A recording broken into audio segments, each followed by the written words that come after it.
నమస్కారం, welcome to I dream. ధర్మ మార్గం విత్ విజిత కార్యక్రమానికి స్వాగతం.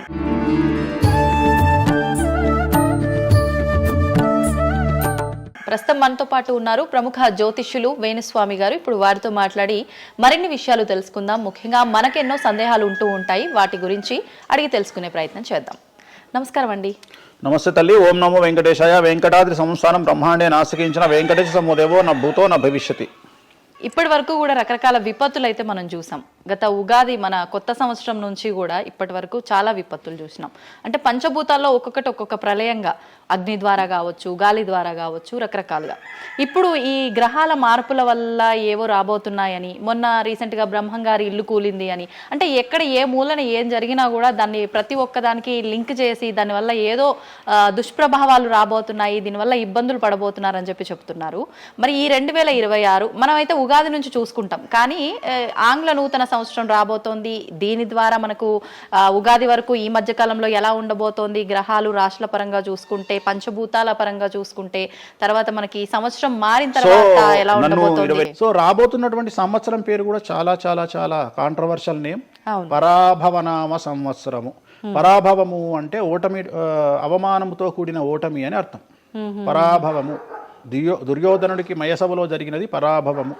సో అలాంటి పరాభవము ఎవరికి జరుగుతుంది అంటే, ఎవరి జాతకంలోనైతే ఏలినాటి శని ఉందో, 6వ స్థానంలో శని ఉన్నాడో, 8వ స్థానంలో శని ఉన్నాడో, 12వ స్థానంలో గురువు ఉన్నాడో, వాళ్లకు ఈ సంవత్సరం సంచలనాలు ఉండబోతా ఉన్నాయి. అది మేషరాశి కావచ్చు, మీనరాశి కావచ్చు, సింహరాశి కావచ్చు.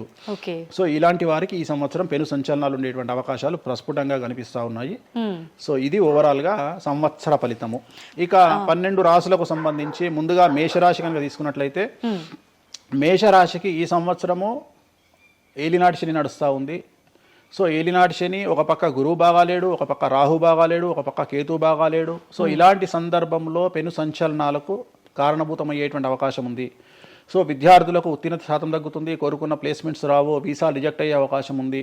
ఉద్యోగస్తులకు పై అధికారుల వల్ల సమస్యలు ఉంటాయి, ప్రమోషన్లు ఆగిపోతాయి. సో బదిలీలు చాలా దూరంగా బదిలీలు అయ్యే అవకాశం కనిపిస్తూ ఉంది. రాజకీయ నాయకులకు ఫెయిల్యూర్స్ కనిపిస్తూ ఉన్నాయి, ఉన్న పదవులు కోల్పోయే అవకాశం కనిపిస్తుంది, ఎన్నికలలో ఓటమి కనిపిస్తూ ఉంది. రైతులకు మొదటి పంట కంటే రెండవ పంట బాగుండే అవకాశం ఉంది. కళాకారులకు, క్రీడాకారులకు అవకాశాలు తగ్గిపోయి ఆదాయం తగ్గిపోయే అవకాశం ఉంది. స్త్రీలకు సంబంధించి భర్తల మధ్యన గొడవలు అయ్యే అవకాశం ఉంది. అలాగే వ్యాపారస్తులకు, బ్యూరోక్రాట్లకు ఈ సంవత్సరం ఏసీబీ, సిబిఐ, సిఐడి లాంటి కేసులు లేదా ఈడీ కేసులు కనిపిస్తూ ఉన్నాయి. ఈ సంవత్సరం ఓవరాల్గా మేషరాశి వాళ్ళని తీసుకుంటే న్యాయపరమైన ఇబ్బందులు, ఆర్థికపరమైన ఇబ్బందులు, ఆరోగ్యపరమైన ఇబ్బందులు, తండ్రికి సంబంధించిన అపమృత్యు గండము, అలాగే న్యాయపరమైన చిక్కులు, వాహన ప్రమాదాలు, భార్యాభర్తల మధ్యన గొడవలు, ఇవన్నీ మేషరాశి వారికి కనిపిస్తూ ఉన్నాయి. మరి ఏం చేసుకోవాలా అంటే, తిరునల్ల శనీశ్వర ఆలయంలో ప్రత్యేకమైన శని పూజ నిర్వహించుకోవడంతో పాటు నలుపు రంగు దుస్తులకు దూరంగా ఉండడము, నలుపు చెప్పులు, నలుపు వాహనాలకు దూరంగా ఉండడము, లెదర్ వస్తువులకు దూరంగా ఉండడము, నలుపు లెదర్ వస్తువులకు దూరంగా ఉండడం వల్ల సమస్యల నుండి గట్టెక్కుతారు. ఏడాదంతా వీటికి దూరంగా ఉండాలి. మరి నెక్స్ట్ వృషభ రాశి. సో వృషభ రాశి వారికి ఈ సంవత్సరం 100కు ఇంచుమించుగా 75% అనుకూలంగా ఉంది. రాహువు, కేతువు, గురువు, శని అనుకూలత కనిపిస్తూ ఉంది. చాలా బాగుండబోతా ఉంది. ఈ సంవత్సరం మే నుండి విపరీతమైన రాజయోగం పట్టబోతా ఉంది. చాలా అనుకూలంగా ఉంది. విద్యార్థులకు ఉత్తీర్ణత శాతం ఉంటుంది. స్త్రీలకు అనుకూలమైన ఫలితాలు ఉంటాయి. స్త్రీలకు మీ ఇంట్లో కమాండింగ్ అంతా మీదే ఉంటుంది. రాజకీయ నాయకులకు ఎన్నికలలో విజయాలు సాధిస్తారు. డబ్బులు ఎక్కువ ఖర్చైనా విజయాలు సాధిస్తారు. అలాగే రైతులకు 2 పంటల దిగుబడి, రాబడి బాగుంటుంది. విద్యార్థులకు కోరుకున్న ప్రదేశాల్లో సీట్లు వస్తాయి. ఉత్తీర్ణత శాతం పెరుగుతుంది. అవివాహితులకు వివాహ యోగ సూచనలు కనిపిస్తున్నాయి. సంతానం లేని వారికి సంతాన యోగం కనిపిస్తూ ఉంది. వ్యాపారస్తులకు, అన్ని రంగాల వ్యాపారస్తులకు అనుకూలమైన ఫలితాలు ఉండబోతా ఉన్నాయి. క్రీడాకారులకు, కళాకారులకు అవకాశాలు, ఆదాయము పెరుగుతాయి. ఓవరాల్గా ఈ సంవత్సరం పూర్తి స్థాయిలో మీకు ఎటువంటి సమస్యలు కనిపించడం లేదు. చాలా బాగుంది కాబట్టి మీకు ఎటువంటి రెమెడీస్ అవసరం లేదు. వీలైతే సోమవారం నాడు శివాలయంలో రుద్రాభిషేకాన్ని నిర్వహించుకోండి. సో నెక్స్ట్ మిథున రాశి. ఈ సంవత్సరం ఏదైనా రాశి 100కు 110% అనుకూలంగా ఉంది అంటే మిథున రాశి. సో గురువు, రాహువు, కేతువు అన్ని గ్రహాలు అనుకూలంగా ఉన్నాయి. పట్టిందల్లా బంగారంగా ఉంటుంది. గురువు అతిచారం వల్ల మీ జాతకం చాలా బాగుండబోతా ఉంది. గత 10 సంవత్సరాల నుండి మీరు పడుతున్నటువంటి కష్టాలన్నీ తొలగిపోయే అవకాశాలు కనిపిస్తూ ఉన్నాయి.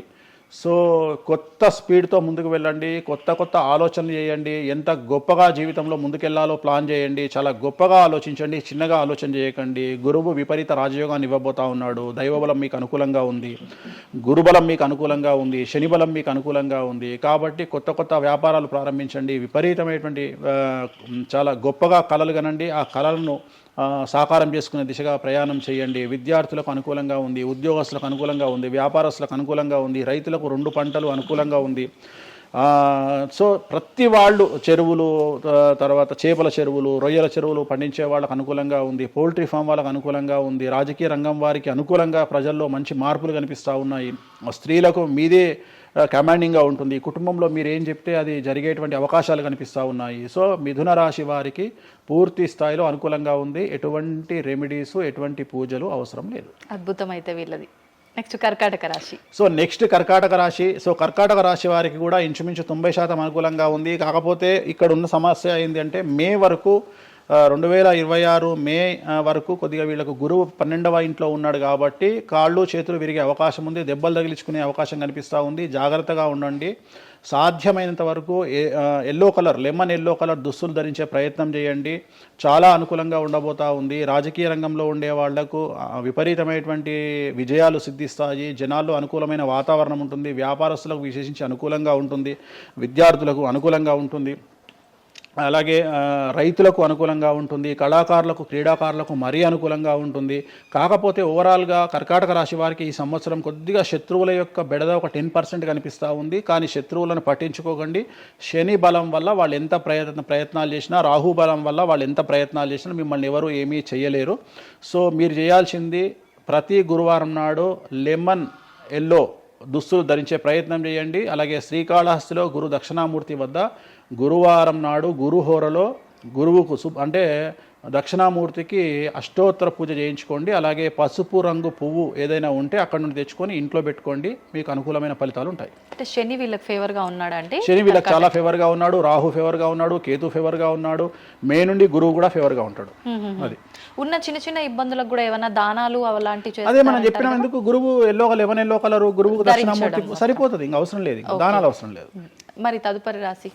సో నెక్స్ట్ సింహరాశి. సింహరాశికి ఈ సంవత్సరం అష్టమ శని నడుస్తూ ఉంది. గురువు వ్యతిరేకమైన ఫలితాలు, రాహు కేతువు చాలా నెగిటివ్గా ఉన్నారు. సో ఇంచుమించుగా 4 గ్రహాలు వ్యతిరేకమైన దిశలో ఉన్నాయి. అష్టమ శని అంటే తల్లికి ఆరోగ్యపరమైన ఇబ్బందులు ఉంటాయి, మానసికమైన ఇబ్బందులు ఉంటాయి, శారీరకమైనటువంటి అనారోగ్య సమస్యలు ఉంటాయి, అలాగే ఆర్థికపరమైన ఇబ్బందులు, న్యాయపరమైన చికాకులు ఉంటాయి. జాగ్రత్తగా ఉండండి. నలుపు రంగు దుస్తులకు దూరంగా ఉండండి. విద్యార్థులకు సమస్యలు, ఉద్యోగస్తులకు సమస్యలు, వ్యాపారస్తులకు సమస్యలు, ఈడీ కేసులు, పోలీస్ కేసులు, బ్యూరోక్రాట్స్కు సిబిఐ కేసులు, రైతులకు పంటల దిగుబడిలో నష్టము, కళాకారులకు, క్రీడాకారులకు వాళ్ళ అవకాశాలను ఇతరులు దక్కించుకునేటువంటి అవకాశం కనిపిస్తూ ఉంది. స్త్రీలకు భార్యాభర్తల మధ్యన గొడవలు. సో ఓవరాల్గా సింహరాశి వారికి ఏ రంగంలో వారైనా సమస్యలు కనిపిస్తూ ఉన్నాయి. అష్టమ శని ప్రభావం కనిపిస్తూ ఉంది కాబట్టి నలుపు రంగు దుస్తులకు దూరంగా ఉండండి. తీరు నల్లార్ శనీశ్వర ఆలయంలో ప్రత్యేకమైన శని పూజను నిర్వహించుకోవడం ద్వారా సమస్యల నుండి గట్టెక్కుతారు. ఓకే. సో నెక్స్ట్ కన్యారాశి. ఈ సంవత్సరం కన్యారాశి వారికి ఇంచుమించు 75% అనుకూలంగా ఉండబోతా ఉంది. శని, అలాగే కుజుడు, రాహువు, కేతువు, గురువు అనుకూలతల వల్ల చాలా అనుకూలంగా ఉండబోతా ఉంది. ఒకే ఒక్క సమస్య ఈ సంవత్సరం ఉండేది, భార్యాభర్తల మధ్యన ఈగోలు కానీ క్లాషెస్ కానీ వచ్చే అవకాశం ఉంది. సో కాంప్రమైజ్ అవ్వడానికి ప్రయత్నించండి. భార్య దగ్గర భర్త, భర్త దగ్గర భార్య కాంప్రమైజ్ అవ్వండి. ఈగోలకు పోవద్దు, జెలస్లకు పోవద్దు. ఆర్థికపరమైన అంశాల్లో జాగ్రత్తగా ఉండండి.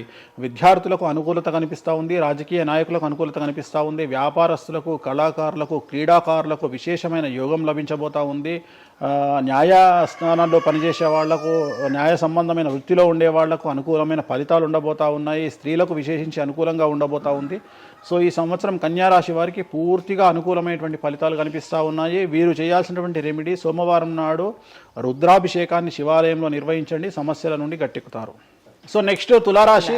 తులారాశి వారికి 6వ స్థానంలో శని కనిపిస్తూ ఉన్నాడు. కాకపోతే గురువు విపరీత రాజయోగాన్ని ఇవ్వబోతా ఉన్నాడు. వీళ్ళకి గురు బలము మరియు దైవ బలం అనుకూలంగా ఉండడం వల్ల మీ జీవితాన్ని కొత్తగా ప్రొజెక్ట్ చేసుకునేటువంటి అవకాశం మీకు దేవుడు కల్పిస్తూ ఉన్నాడు. ముందుకు వెళ్ళే ప్రయత్నం చేయండి. చాలా కొత్తగా మిమ్మల్ని మీరు ఆవిష్కరించుకునే ప్రయత్నం చేయండి. మిమ్మల్ని మీరు కొత్తగా సమాజానికి చూపించుకోండి. దానివల్ల మీ ఆలోచనలు మార్చుకోండి. చాలా గొప్పగా థింక్ చేయండి, గొప్పగా కలలు కనండి, వాటిని సాకారం చేసుకోండి. గురువు అనుకూలంగా ఉన్నాడు, కాకపోతే కుటుంబంలో పెను సంచలనం జరిగే అవకాశం కనిపిస్తూ ఉంది. 6వ స్థానము భాగ్యానికి మరియు శత్రుత్వానికి కారకుడు కాబట్టి శని వల్ల సంచలనం జరిగే అవకాశం ఉంది. విద్యార్థులు, ఉద్యోగస్తులు, వ్యాపారస్తులు, కళాకారులు, క్రీడాకారులు, రైతులు, అలాగే రాజకీయ నాయకులు ఎవరైనా సరే వాళ్ళ జీవితంలో ఏదో ఒక పెను సంచలనం జరిగే అవకాశం కనిపిస్తూ ఉంది. నలుపు రంగు దుస్తులకు దూరంగా ఉండండి. తిరునల్లార్ శనీశ్వర ఆలయంలో ప్రత్యేకమైన శని పూజ నిర్వహించడం ద్వారా సమస్యల నుండి బయటపడతారు. నెక్స్ట్ వృశ్చిక రాశి వారికి అర్ధాష్టమ శని వెళ్ళిపోయింది. శని గురువులు అనుకూలంగా ఉన్నారు, రాహు కేతువులు అనుకూలంగా ఉన్నారు. కళాకారులు, క్రీడాకారులు, ఉద్యోగస్తులు, విద్యార్థులు, వ్యాపారస్తులు, రైతులు, రాజకీయ నాయకులు, స్త్రీలు, అన్ని రంగాల వారికి పూర్తిగా 100కి 100% అనుకూలంగా ఉన్నటువంటి రాశి వృశ్చిక రాశి. పూర్తి స్థాయిలో విశాఖ 4, అనురాధ 1, 2, 3, 4, జ్యేష్ఠ 1, 2, 3, 4, 9 పాదాల వారికి విశేషించి రాజయోగంగా భావించాల్సి ఉంటుంది. మే వరకు విపరీత రాజయోగం కనిపిస్తూ ఉంది. మే తదుపరి కూడా అనుకూలమైన ఫలితాలను పొందుతారు కాబట్టి వీరికి ఎటువంటి రెమెడీసు, ఎటువంటి పూజలు అవసరం లేదు. చాలా గొప్పగా కళలు కనండి, మీకు ఉన్నటువంటి కళలను సాకారం చేసుకోండి, మీకు ఎటువంటి రెమెడీస్ కూడా అవసరం లేదు.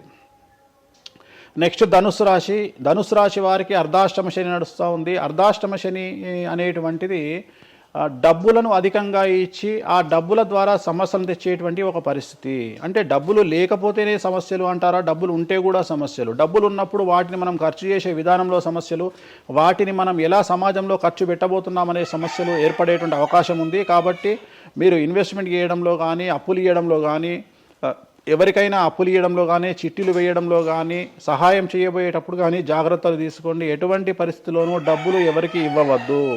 సో ధనుస్సు రాశి వారికి డబ్బు పరంగా సమస్యలు ఏర్పడే అవకాశం ఉంది. రాక డబ్బులు వచ్చినాయి కాబట్టి తీసుకెళ్ళి వేరే వాళ్ళకి ఇచ్చి మోసపోయే అవకాశాలు కనిపిస్తూ ఉన్నాయి.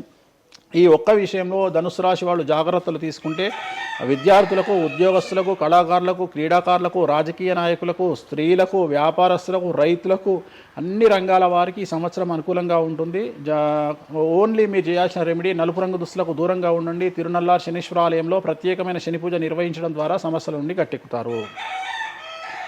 నెక్స్ట్ మకర రాశి వారికి ఈ సంవత్సరం చాలా అనుకూలంగా ఉంది. ఈ సంవత్సరం అండర్లైన్ చేయాల్సిన విషయం ఏమిటంటే మకర రాశి వారికి భార్యాభర్తల మధ్యన గ్యాప్ ఏర్పడేటువంటి అవకాశం ఉంది. గొడవలు వచ్చే అవకాశం ఉంది. ఈగోస్ వల్ల కానీ వేటి వల్ల అయినా సమస్యలు వచ్చే అవకాశం ఉంది.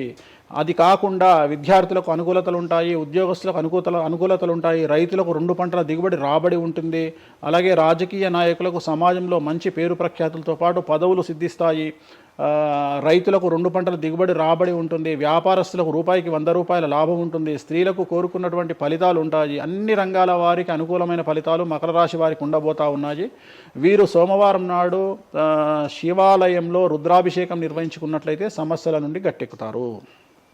సో నెక్స్ట్ కుంభరాశి వారికి ఏలినాటి శని చివరి అంకంలో ఉంది. చాలా సమస్యలు కనిపించబోతా ఉన్నాయి. కుటుంబంలో ఎవరిని తీసుకున్నా విద్యార్థులు, ఉద్యోగస్తులు, వ్యాపారస్తులు, కళాకారులు, క్రీడాకారులు, రాజకీయ నాయకులు, స్త్రీలు, ఉద్యోగస్తులు, బ్యూరోక్రాట్లు అందరికీ సమస్యలు ఉన్నాయి. వాహన ప్రమాదాలు, పోలీస్ కేసులు, కోర్టు కేసులు, ఆరోగ్యపరమైన ఇబ్బందులు, మానసికమైన ఇబ్బందులు, స్త్రీలకైతే థైరాయిడ్ సమస్యలు, పీసీఓడి సమస్యలు, గర్భసంచికి సంబంధించిన సమస్యలు, మానసికమైన ఇబ్బందులు బాధించే అవకాశం కనిపిస్తూ ఉంది.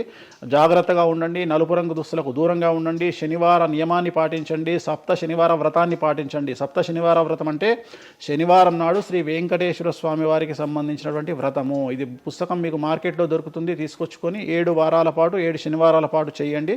సమస్యల నుండి గట్టెక్కుతారు. ఇక చివరిది లాస్ట్ది అనేటువంటిది మీనరాశి వారికి ఈ సంవత్సరం జన్మశని నడుస్తూ ఉంది. జన్మశని చాలా డేంజరస్గా ఉండబోతూ ఉంది.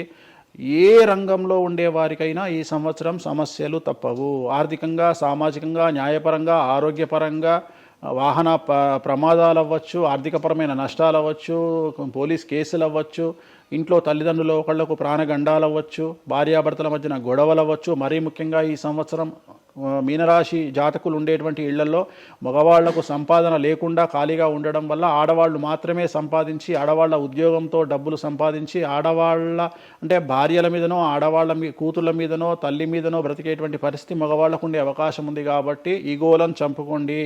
సో ఆడవారి మీద బ్రతకడానికి సిద్ధపడండి, కష్టపడండి, మానసికంగా సంసిద్ధులుగా ఉండండి. అంటే అలాంటి ఒక కండిషన్ ఈ సంవత్సరం ఉండబోతా ఉంది. ఈ ఒక్క సంవత్సరాన్ని కనుక మీరు దాటగలిగితే మీ జీవితంలో మంచి మంచి మంచి పొజిషన్లకు వెళ్తారు. సో నలుపు రంగు దుస్తులకు దూరంగా ఉండండి. రాత్రిపూట ప్రయాణాలు చేయకండి. వాహన ప్రమాదాలు జరిగే అవకాశం కనిపిస్తూ ఉంది. జన సమూహం ఉన్నటువంటి ప్రాంతాలకు వెళ్ళకండి.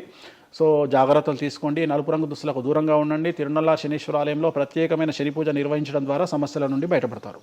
ఇప్పుడు ఈ రాశి ఫలాల్ని ఈ మధ్యకాలంలో చాలా మంది ఫాలో అవుతున్నారండి. ఇది అక్షరం అంటే పేరులో మొదటి అక్షరాన్ని బట్టి ఫాలో అవ్వాలా, లేదంటే డేట్ ఆఫ్ బర్త్ బట్టి వచ్చే రాశిని ఫాలో ఇది పేరులో దాని సంబంధం లేదు. డేట్ ఆఫ్ బర్త్ ప్రకారం చూసుకోవాలి. రెండోది ఇది గోచారం, గ్రహచారం వేరు, గోచారం వేరు. ఇది జస్ట్ గోచారం ప్రకారం ఎలాగైతే మనము సౌరమానం ప్రకారము మనం చూసుకుంటామో అలా ఇది ఓన్లీ చాంద్రమానం ప్రకారము మీ నక్షత్రం ప్రకారం చూసుకోవాల్సిందే. మళ్ళీ వ్యక్తిగతమైన జాతకం వేరు. అంటే ఒక 3-4 రాశులు మినహాయించి అన్ని రాశుల వారికి కొంచెం ఇబ్బందికర పరిస్థితులే ఉన్నాయి. దానికి మీరు చెప్పిన రెమెడీస్ చేసుకుంటే సరిపోతుంది. అసలు నువ్వు జనవరి 1కు ముందు నా దగ్గరికి ఇంటర్వ్యూకి ఎందుకు వచ్చినావు? ఎందుకు రావు? ఉగాది కదా నువ్వు రావాలి. ఉగాదిది సపరేట్, అప్పుడు కొత్త పంచాంగం దృష్ట్యా ఇది సపరేట్. క్వశ్చన్ లేదు. ఎందుకని? తప్పు. దీనికి ఆన్సర్ చెప్పినాకనే ముందరకు పోవాలి మనం. ఉగాది 2026 మార్చి 19 నాడు శ్రీ పరాభవన సంవత్సరం వస్తుంది. దానికి కదా మనం పంచాంగం తీసుకోవాలి. నేను ఎందుకు ముందుగా వచ్చానంటే నేను దానికి ఆన్సర్ చెప్తా. మీరు ఎట్లాగో బిజీ పూజల్లో, మళ్ళీ నాకు అవకాశం దొరుకుతుందో లేదో తెలియదు. కాదు కాంపిటీషన్ జీవితములో నిన్ను నువ్వు నిలబెట్టుకోవడానికి కొత్తదనాన్ని ఎంచుకొని నిన్ను నమ్ముకున్నటువంటి ఓనర్కు నీ పూర్తి కర్త కర్మ క్రియ నీ రిజల్ట్ను ఇవ్వడానికి నువ్వు చేస్తున్నటువంటి ఒక ప్రయత్నం, నిన్ను నువ్వు జనాల్లో కొత్తగా ప్రొజెక్ట్ చేసుకోవడానికి చేస్తున్నటువంటి ప్రయత్నం. అదే ప్రయత్నం వేణుస్వామి చేసిండు కామాఖ్య విషయం. అమ్మా ఇట్లొచ్చారా? అర్థమైందా? కాబట్టి జనాల్లో కొత్తదానంలో కొత్తగా వస్తే నువ్వు గదే యాంకరింగ్ నేర్చుకున్నావు, గాయన గదే అడ్వకేట్ చదువుకుండు, గా టీవీ ఛానల్ అదే చేసింది. మరి గా టీవీ ఛానల్ ఏమో ప్రైమ్ టైమ్ స్లాట్ 2 లక్షలు ఎట్లా పోతుంది? పనికి వాళ్ళ చిన్న ఛానల్ 2000 ఎందుకు పోతుంది అంటే వాళ్ళు కష్టపడడానికి వాళ్ళు చేసిన స్టింగ్ ఆపరేషన్లు కావచ్చు, వాళ్ళు జీవితాన్ని నాశనం చేసిన విధానం కావచ్చు, వాళ్ళకి ఆ పేరు వచ్చింది. సో అట్లనే వేణుస్వామి కష్టపడి ఈ స్థాయికి రావడానికి వేణుస్వామికి అంటూ ఒక బ్రాండ్ ఉన్నది. సో రెండవది, ఇదే సంవత్సరం ఇదే ఛానల్లో 2025 శివ అనే ఒక యాంకర్ కు నేను ఇంటర్వ్యూ ఇచ్చిన. అందులో చాలా విషయాలు చెప్పిన. ఏమేం చెప్పినా, ఈ సంవత్సరము రైలు ప్రమాదాలు ఎక్కువ అని చెప్పిన, విమాన ప్రమాదాలు ఎక్కువ అని చెప్పిన. చెప్పంగా వెనకకించి వచ్చి వీడికి పని పాట లేదు, వీడు పొద్దుగా లేస్తే నెగిటివే మాట్లాడతాడు అని తిట్టిరు నన్ను. మరి అయినప్పుడు ఒక్కడన్నా పెట్టడేంద్రా? పెట్టాలే కదా. ఎందుకు పెట్టారు అంటే చివరికి జ్యోతిష్యం చెప్పుకునే స్వేచ్ఛ కూడా మా బొందకు లేకుండా చేసిరు. జ్యోతిష్యంలో అరే ఇప్పుడు నా సొంత కవిత్వం కాదు, ఎవరిని అడిగినా చెప్తారు. ఈ సంవత్సరం గురువు అధిపతి కమాండర్ కేతువు అన్ని క్లియర్గా ఉన్నాయి. కేతువు అంటే మోక్షకారకుడు, భక్తికారకుడు. ఈ సంవత్సరం 2026లో ఎక్కడైతే జనాలు గుమిగూడు ఉంటారో అక్కడ ప్రాబ్లమ్స్ వస్తాయి. అది రేపు జరగబోయేటువంటి పుష్కరాలు కావచ్చు, రేపు జరగబోయే సమ్మక్క సారక్క పండగ కావచ్చు, లేకపోతే దేవాలయాల్లో ముక్కోటి ఏకాదశి కావచ్చు, ఎక్కడైతే భక్తి భావం ఉంటుందో అక్కడ చాలా పెద్ద పెను ప్రమాదాలు సంచలనాలు జరుగుతాయని శాస్త్రం చెప్తుంది. శాస్త్రం చెప్పినప్పుడు ఆ శాస్త్రాన్ని వేణుస్వామి చెప్తున్నాడు. దీన్ని కూడా తప్పు తీసుకుపోయి వేణుస్వామి ఏలినాడు శని నడుస్తుంది మేషరాశికి, మేషరాశి బాగుండదు అని చెప్పాలి కానీ మేషరాశి సూపర్ స్టార్లు అవుతారని నేనెందుకు చెప్తా అంటే, ఒక చూసినావా వేణుస్వామి మన ఒక ఆమె నేను మీనరాశి బాగాలేదంటే మీనరాశికి బాగాలేదని చెప్తున్నా వేణుస్వామి ఎక్కడ చెప్పాడు వేణుస్వామి అని ఇట్లనే ఊతుంది ఆమె, ఇట్లనే అంటుంది వేణుస్వామి చెప్పిండు అని తిట్టింది. నువ్వు నమ్మవమ్మా, ఆమె అమెరికా నుండి పంచు ప్రభాకర్ అని ఒక ఆయన ఉంటాడు, ఆయన తిట్టిండమ్మా ఆ బూతులు భగవంతా నేనైతే తెల్లారి చచ్చిపోతుండే. అంటే వాళ్ళిద్దరికి ఫైటింగ్ జరిగి గదే మీనరాశి అని చెప్తున్నాను నేను. ఆమె మీనరాశి అంట, గదే మీనరాశి అంటున్నాను. అంటే నేను చెప్పేది అదే,